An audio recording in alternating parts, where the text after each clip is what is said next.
ఒక ముస్లిం మత ప్రబోధకుడు ఓపెన్‌గా అది ఫ్రాన్స్‌లో ఏదైతే దాన్నేమంటారు పూర్తిగా మతపరమైనటువంటి బాధ్యతాయుతమైనటువంటి తత్వం వైపు ఉన్నామన్నటువంటి ఫ్రాన్స్‌లో సెక్యులరిజానికి అద్దం పట్టేటటువంటి ప్రదేశం అన్నటువంటి ఫ్రాన్స్‌లో జరుగుతున్నటువంటి పరిణామం ఓపెన్‌గా ఒక థ్రెట్ ఇస్తున్నారు. ఏమనయ్యా అంటే ఖచ్చితంగా యూరోపియన్ యూనియన్ త్వరలో భవిష్యత్తులో మారిపోబోతోంది. ఎలాగా అంటే మత మార్పిడి జరగబోతోంది అన్నటువంటి విషయాన్ని తేల్చి చెప్తున్నారు. అక్కడ ఉన్నటువంటి ప్రజలందరూ కూడా మతం మారబోతున్నారన్నటువంటి హెచ్చరిక చేస్తున్నారు. అక్కడ ఖచ్చితంగా రాబోయేటటువంటి రోజుల్లో ప్రజల్లోనే మార్పు వచ్చేసింది. ఇక పైన యూరోపియన్ యూనియన్ అన్నటువంటిది మార్పు తప్పనిసరి పరిస్థితుల్లో ఉంది అన్నటువంటి లెక్క చెప్పుకొస్తున్నారు.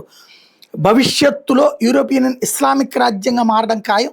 ఫ్రాన్స్తో పాటుగా మిగతా దేశాలు కూడా క్రమంగా మత మార్పిళ్లకు గురవుతాయి అన్నటువంటిది అక్కడ మత పెద్దలు ఓపెన్గా బహిరంగ స్టేట్మెంట్ ఇస్తున్నారు. బట్ అది వ్యక్తులు చేస్తున్న అనవసరపు వాదన తప్పించి మరేమీ లేదని తాము నమ్ముతూ ప్రజల్ని నమ్మించేటటువంటి ప్రయత్నం చేస్తూ ఉండటమే ఇక్కడ అసలైనటువంటి సమస్యగా మారుతుంది.